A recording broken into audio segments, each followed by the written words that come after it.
We talked today about 3 myths. The first is the idea that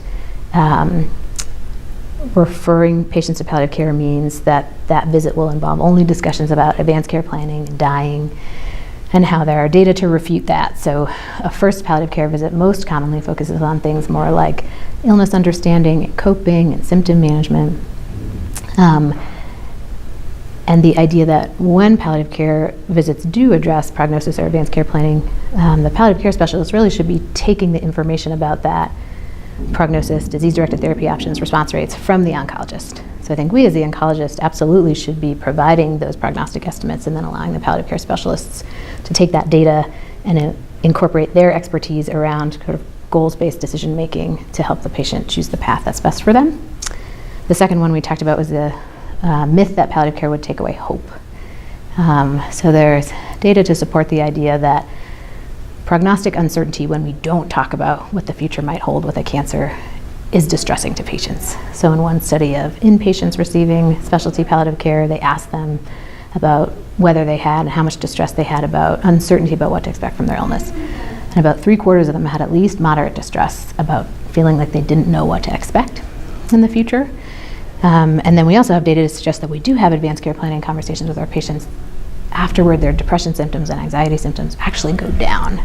So we think that patients are thinking about these things anyway, and that when we don't bring them up, it can actually make distress and depression and anxiety worse for the sake of it being unknown. And then we do sometimes end up reframing hope or redirecting hope, because I think there are things other than cure that are worth hoping for, and that sometimes we can, without taking away hope, help to foster kind of an accurate prognostic awareness, which sometimes involves redirecting hope such that it is reasonable and still doesn't take away the power that comes with hoping. And then the final myth we talked about is, the idea that we as oncologists can and should do all the palliative care ourselves. And for GYN oncologists, because we do surgery and chemotherapy, I think we think that we should also be able to do the palliative care.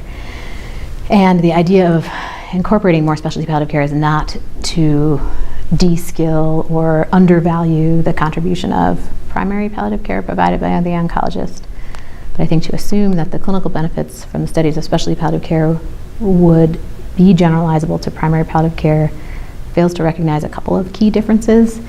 First, the time aspect of it. Just that in the lung cancer study that I mentioned, the average length of a first visit with palliative care was almost an hour. And in my own palliative care clinic, I get 2 hours to see a new patient. And the truth is that we just don't have that time in an oncology clinic. And so I think we have to ask ourselves as oncologists, can we reasonably provide the same dose of palliative care that is described in these studies where they have dedicated palliative care visits once a month?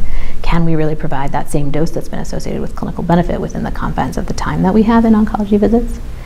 And then the other piece is that the focus of a palliative care conversation at branch points in decision making, like recurrence, are different than oncology, and there's data behind that we discussed today. There's more attention to caregiver support and prognosis and advanced care planning.